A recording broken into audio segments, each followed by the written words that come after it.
আসসালামু আলাইকুম ওয়া রাহমাতুল্লাহি ওয়া বারাকাতুহু।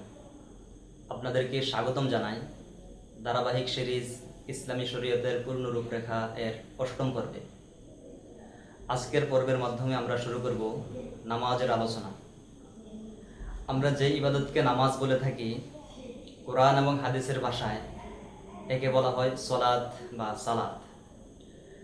আমাদের বাংলাদেশ, ভারত, পাকিস্তান সহ আরও কয়েকটি দেশে এই সালাদকে নামাজ বলে থাকে এবং এটি শত শত বছর ধরে চলে আসতেছে।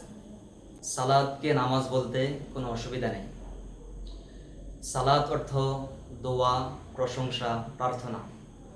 সালাত বলা হয় নির্দিষ্ট সময়ে নির্দিষ্ট রোকন এবং কেরাত সহ একটি শারীরিক ইবাদত পালন করা, যা একমাত্র আল্লাহ তাআলার সন্তুষ্টির উদ্দেশ্যেই পালন করা হয় এবং তা শুরু হয় তাকবীরে তাহরিমা অর্থাৎ আল্লাহু আকবার বলার মাধ্যমে এবং শেষ হয় সালাম ফিরানোর মাধ্যমে।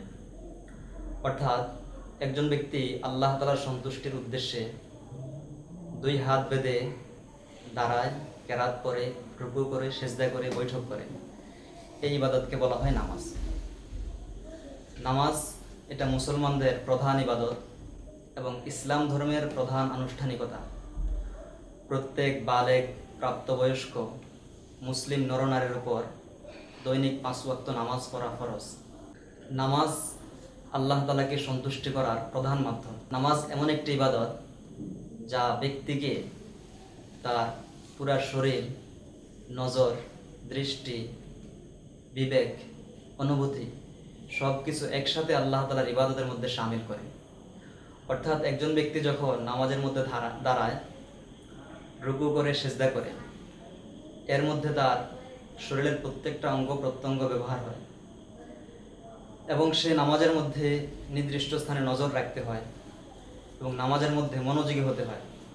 এর দ্বারা তার নজর, মন এবং অনুভব সব কিছু একসাথে আল্লাহ তাআলার ইবাদতে শামিল হয়। আর এটাই বান্দা আল্লাহ তাআলাকে বোঝায় যে আমি আল্লাহ তাআলাকে শুধু মুখের বলার মাধ্যমে মানি না, আমি আমার শরীরের প্রত্যেকটা অঙ্গ প্রত্যঙ্গ, আমার মন মস্তিষ্ক, আমার অনুভব সব কিছু দ্বারা আল্লাহ তাআলার আনুগত্য স্বীকার করি। আর এই আনুগত্য স্বীকারটা নামাজের মাধ্যমে হয়। তো সম্মানিত ভাই বোনেরা, আমরা ইনশাআল্লাহ আগামী পর্বগুলোতে নামাজ সম্পর্কে বিস্তারিত জানব। নামাজ সম্পর্কে বিস্তারিত জানতে হলে আমাদেরকে কয়েকটি বিষয় জানতে হবে: নামাজের গুরুত্ব, নামাজের ওয়াক্ত, রাকাত সংখ্যা, নামাজের রোকন, শর্ত, ওয়াজিব, মাকরুহ এবং নামাজ ভঙ্গের কারণ ইত্যাদি। ইনশাআল্লাহ আমরা আগামী পর্বে ধারাবাহিকভাবে একটু একটু করে জানব। আগামী পর্বে আমরা জানবো নামাজের গুরুত্ব সম্পর্কে ইনশাআল্লাহ। সে পর্যন্ত সবাই ভালো থাকবেন। আসসালামু আলাইকুম ওয়া রাহমাতুল্লাহি ওয়া বারাকাতুহু।